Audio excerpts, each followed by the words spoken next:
Check the mic and make sure it sound right, boy. Welcome everyone to the group chat brought to you by Overmark. I'm your host Darrell, and I'm excited to be here today with Shannon to discuss how do you make the most out of your school holidays. Right, school holidays is right now in full swing. You have completely let go. You forgot that you have homework even, and you're completely not touching your books. Hey, that's normal, man. I've been through that. But I think what we want to share here today is how do you make the most out of your holiday? What's a reasonable amount of like revision to do? How do you plan your holiday homework and stuff?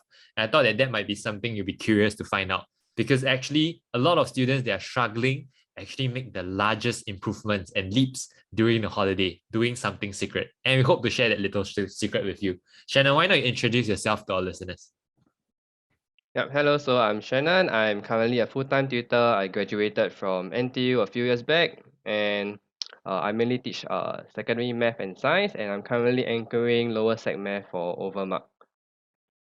As Shannon's our new tutor joining the Overmark team. I'm really excited to have him because we have a lot in common in terms of the topics that we like to touch on and where we see Overmark going.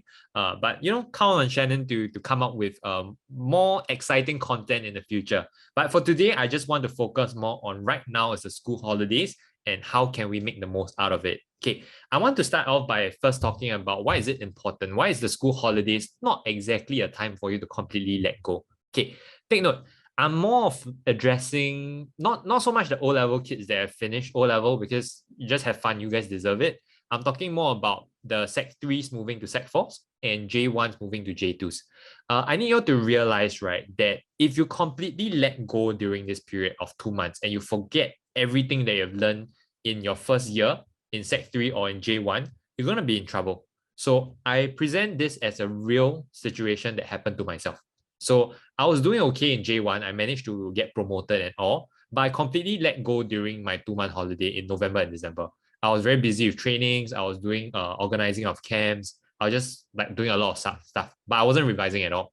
So came the next year in JC2, the moment it hit March, right, and I had my first common test, I was the bottom 10 percentile in school. So it was a very drastic drop. I was middle of the pack. Then suddenly I dropped all the way to the back. And I think a huge reason for that is because I did not recap any of the things I learned in my JC 1 year. And I really forget about it all. So when it came back and I was required to do it, right, I realized that I couldn't because I lost touch with it. Because 2 months is not short, 2 months with the amount of stuff you're learning, right, and the amount that you need to spend recapping is actually very important. So it's important to make the most out of your holiday, not so much to even improve, it's just to maintain. So you cannot think of the holiday as a completely let go and relax. You still need to know at the end of the day, your responsibility as a student, right? You have certain duties, right? And I think one of it to ensure that you don't waste your hard work throughout the year is to ensure that you at least spend some time to recap. And I think that would go a long way. Other than that, I think it's also important to give yourself a bit of preempt of what's to come, right? If your teacher's going to teach you vectors in H2 math, and it is the first time you're going to see it, right? Trust me, you're going to be shocked out of your mind. How is this? What is this z-axis, right? You learn x, you learn y, what is this z-axis, right? You're going to be completely shocked. I think the good news is that, of course, your school, you could get your notes from your seniors, or you could just buy it from the bookstore. Or, for Overmark, we upload all our notes for free, right? So you can head over to Overmark to check out what are the new chapters you haven't learned yet. At least you preempt yourself, you know what's coming your way. So when it actually comes, it's a lot more digestible.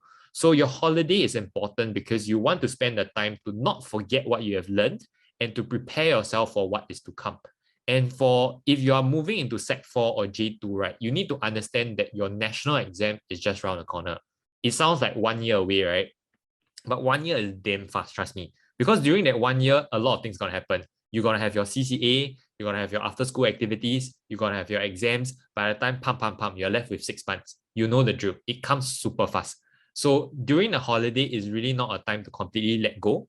You should relax, right? But you need to do it in moderate amounts while understanding your responsibility as a student. So Shannon, what do you think about school holidays? What's your take on it? I think let's have an analogy to describe it. So we prepare for war during peace times. We don't prepare for war when people declare war on us, right? So same logic over here. So we want to be prepared lah. Use the holidays to prepare, to stock up on resources, catch some rest, catch up with some friends, maybe things like that, and then prepare for the longer run when the school resumes. Yeah, and then yeah, you keep up your pace from there lah. Yeah. Because I think the fact that some of us completely let go really sets a very bad tempo for ourselves, because you find it very difficult to get started again when school resumes. And I think a lot of students that were really doing well, but because they failed to recap what they have learned, right, they really lag behind, or they wasted their entire years of progress. I think what we're trying to do is to let go of that lah, to make sure that that doesn't happen, right? I think what we're hoping to share is that at the end of the day, it is your results, right? You want to do well. And I think what we're hoping to do here is to make sure that you guys get there. Okay. Now, in terms of why is it important, we've mentioned, but how do you exactly do it, right? So we're going to share some of the tips that we ourselves did. Okay, actually I didn't do it, but whatever. Okay, how do you do it? How do you spend your holiday productively? Okay, so I'll go through a few pointers and then maybe Shannon will add on. Okay, for me, I think it's important to make a list, right? Make a list of agendas and goals that you want to achieve. So you can look at your current results. You're like, oh my God, I'm failing my chemistry, right? Then you might actually want to make a list of how do you plan to go about revising your older topics. It's not just reading the textbook. Maybe it's about doing practices, and then maybe it's about clarifying certain concepts and stuff. So I think it's important to go and touch on your weakest point. Try not to touch your stronger subjects so much, right? If you're already good at the subject, so be it, right? You already have it. Spend time to recap it, but leave it. Spend time on your weakest subject or the subjects you hate the most, because those are going to come back to bite you the most. So in terms of setting goals, right, and making a list, I'll try to cover up my areas of weakness.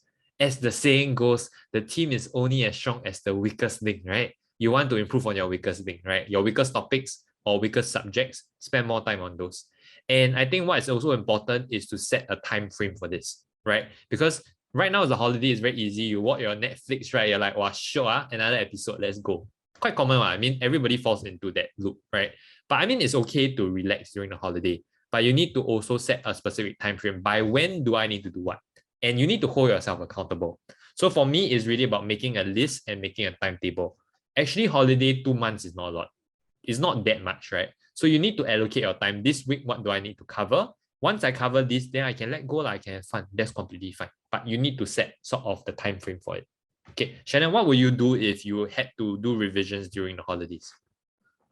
I think a list and timetable is definitely important. I offered to students actually to do likewise, but the response I get usually is like, "Aiya, I plan already. I also won't follow one. I also will fail one. No point lah. Don't plan." But I think why is the timetable important? Because it helps you to be more efficient and actually helps you to track your progress. Like, it's more intentional. Are you on the right track? Are you like following up, catching up to certain stuff? Maybe you have a revision schedule. Like maybe 1 week I cover how many topics, things like that. So it makes your revision more structured and intentional. So that's why having a timetable and a list is important. Like it helps you to be more focused and actually draws the line between work and rest more clearly as well. Because like once you're done for the day, you can kind of fully enjoy, don't need to care about like studying anymore. Because you have done a lot, right? And you are not guilty of like resting. You have done your part as a student, your parents see you work hard, and yeah, you can go and enjoy lah, right? And I think for me, I also spend some time actually reflecting and going through a mental exercise. Like I will look through my previous test papers and then see what have I done well this time and what I should maintain, and perhaps what did I not do so well this time, and how can I or what steps can I take to improve on it. Yeah, because you cannot expect a different outcome or different output when your input is the same, right? So something has to change. So you need to look out for the areas of improvement. Then from there, you can actually come up with steps and then identify the core issues or the root problems and come up with so-called possible solutions. You may not know if it works or not, but you never know unless you try, right?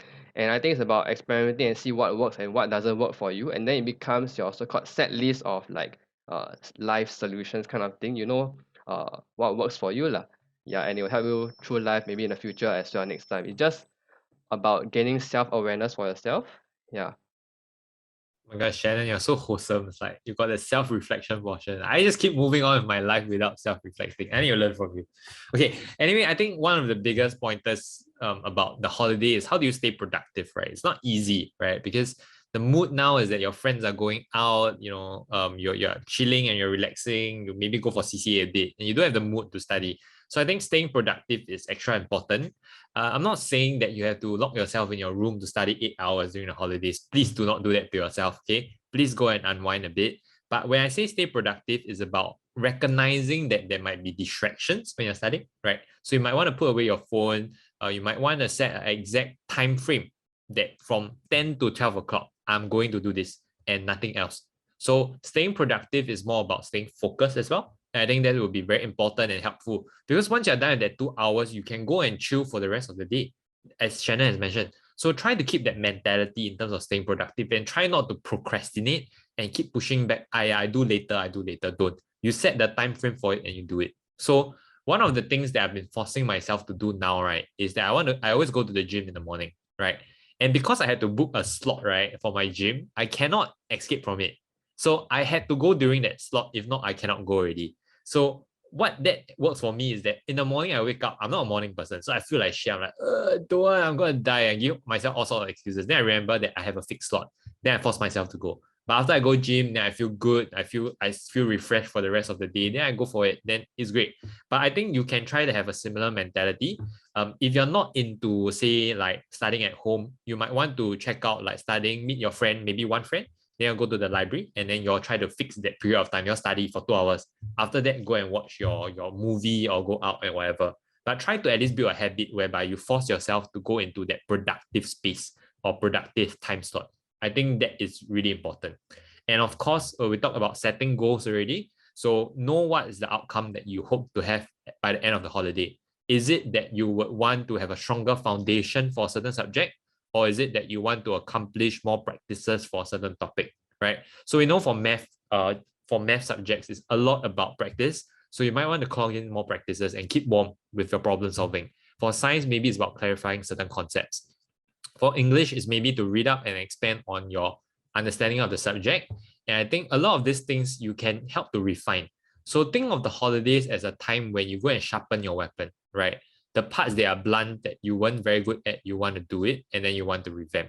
One of the most exciting projects that I had was that I met this girl from NA, right? So I was tutoring her. It was very exciting because she was failing everything. Then when I first met her in November, I told her that we had a secret plan, okay? So what we're gonna do is this, okay? So we're gonna have lesson, right? And you're gonna work really hard, okay? Then she's like, huh? Okay, whatever, let's do this. Then I was like, okay, the plan, right, is that we're gonna secretly work very hard. And then by the time come your exam, right, I want you to top your class. Then nobody will know, right? Then she's like, okay, let's try it. Okay. So what we did was that we really put in the work, right? Every week we go, we grind through, she asks a lot of questions, we do the practice, she do her homework. Then come the mid-year exam, right? Out of nowhere, before that she was like last in class, not last, but last few in class. She went like top 3 in class or something.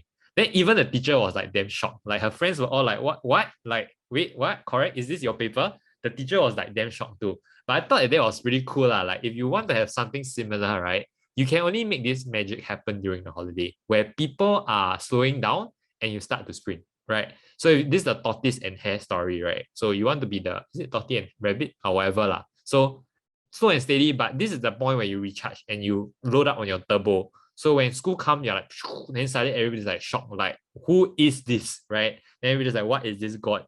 Yeah, then I think that's the point where you're like, okay, it's because of the work I put in. But all of this can only be achieved if you set your goals right.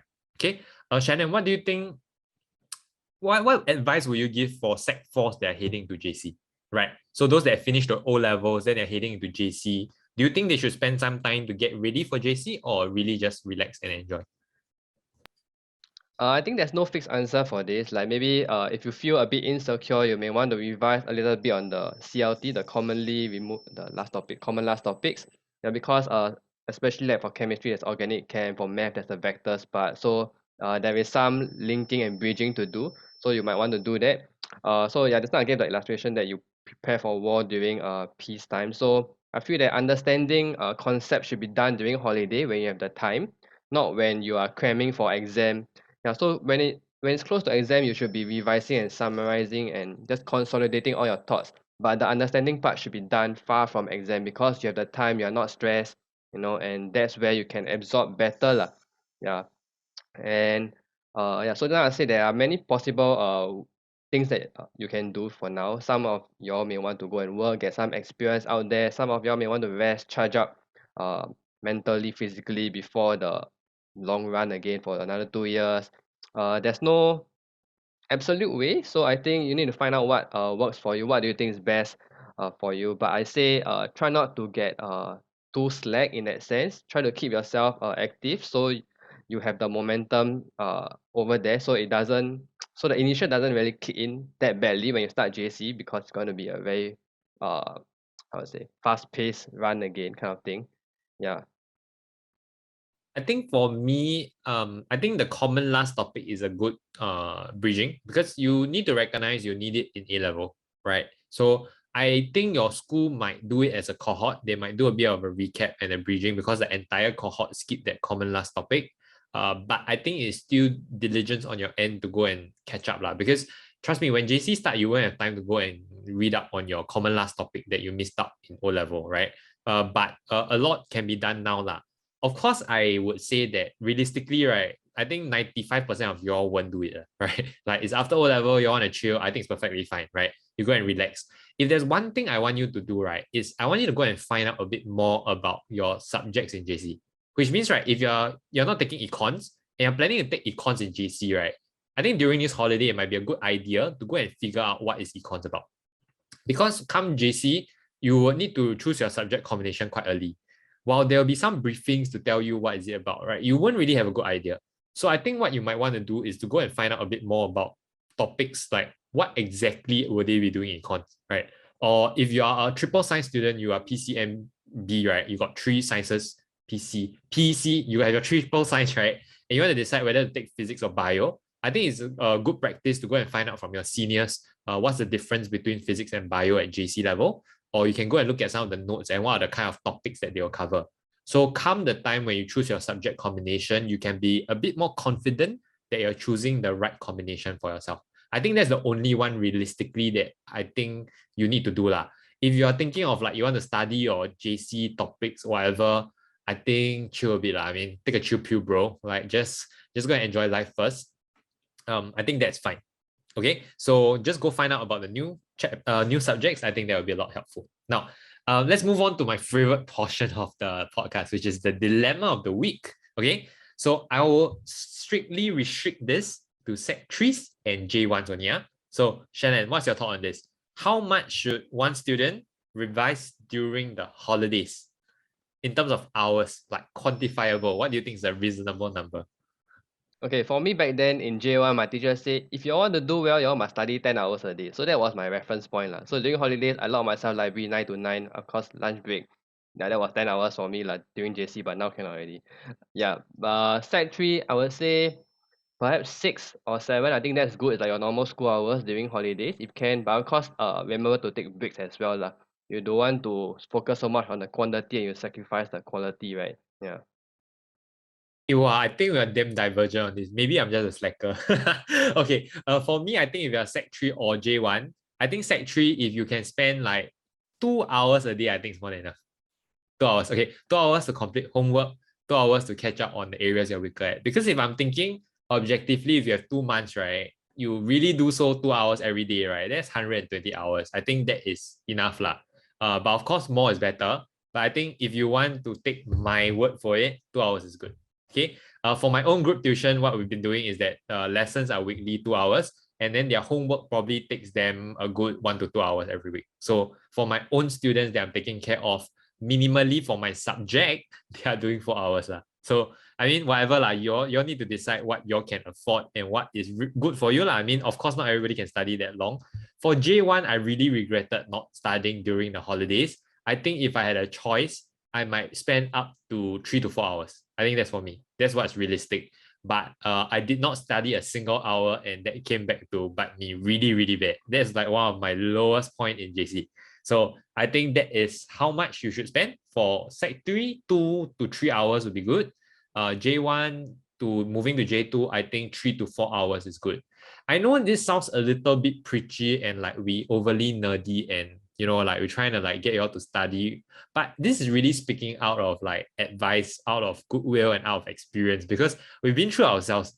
If you really completely let go during the holidays, you need to know that that's not what others are doing. The rest are going to overtake you or speed up or to catch up to you. So you cannot expect the holidays to be a time where you just completely relax. That's not to say you don't. It's just that you need to find the balance and still keep your hand warm lah. Like you don't want to completely let go. I think that is really important. Okay, Shannon, any last shout out to anybody listening into this podcast? I think for me, regardless of what you do, I would say utilize the holidays well. Make use of your youth. Don't waste it away. If you want to learn new things, youth is the best time because you tend to learn things faster. So maybe go and learn a new skill or something like. Make use of your holidays. Yeah, don't waste it away. I mean, I kind of wasted my youth away by playing computer games, so please don't do that. Yeah, I appreciate those computer gaming days, man. Okay. But if there's something that I like to remind all of you is what is your end goal, right? Right now, if you're Sec 3 and moving to Sec 4, I want you to strongly consider which JC or which poly you want to enter and how much you need to score and how far you're away from that. If you find that you're very far away from that, I strongly advise you to rethink whether putting in the same amount of work you have been putting in is sufficient to get you to where you want to be, right? This doesn't apply to just school, but in life, right? If you want to get somewhere and you're not getting there with the same amount of work you're putting in, you need to rethink what you're doing. And for J1s, right, this one I want to double down and emphasize. If you don't do well for A levels, right, it's actually quite jialat. You know why? Because you cannot get into the course you want to. You're going to like not say waste, but you're going to not enjoy your 4 years in uni. Worst case scenario, you can't even get into a uni. Then you might need to consider private U, which is super expensive, or you just have an A-level cert and not go uni, which is honestly not ideal because the whole reason why you're in JC is because you're hoping to move on to university. So the pressure for J1s moving to J2 is very real. I'm not trying to make you more stressed out than you already are, but that's the reality. And I hope that if you're listening into this podcast, at least it gives yourself a reminder, right? Right now, this is where I am. That's where I want to be. With the same amount of effort, can I get there? If you can't, maybe the school holidays is a good time for you to do a bit of catch up, whatever amount that might be. Okay, so we hope that today's podcast was wholesome enough. Okay, but I think Shannon has something else that you'd like to share before we end off. Yeah, I think just a word of encouragement for the J1s. If you have promoted to J2, congrats, you have made it halfway there. You're 1 year there, so just hang in there a little bit more and you will see the light at the end of the tunnel. Yeah, all the best. Totally true, man. JC is a 2 years, I won't say hell, but 2 years of intensive pressure, but you'll come out of the rough and be a great diamond. However, I can't remember the quote. But with that, we come to the end of today's podcast. If you're watching this on YouTube, please subscribe, leave us a like, leave us a comment. Really appreciate that. If you're listening on Spotify, please follow us. And stay tuned because we'll be bringing you more content and hopefully you will like it. Whatever. Bye, guys. It sound right, boy.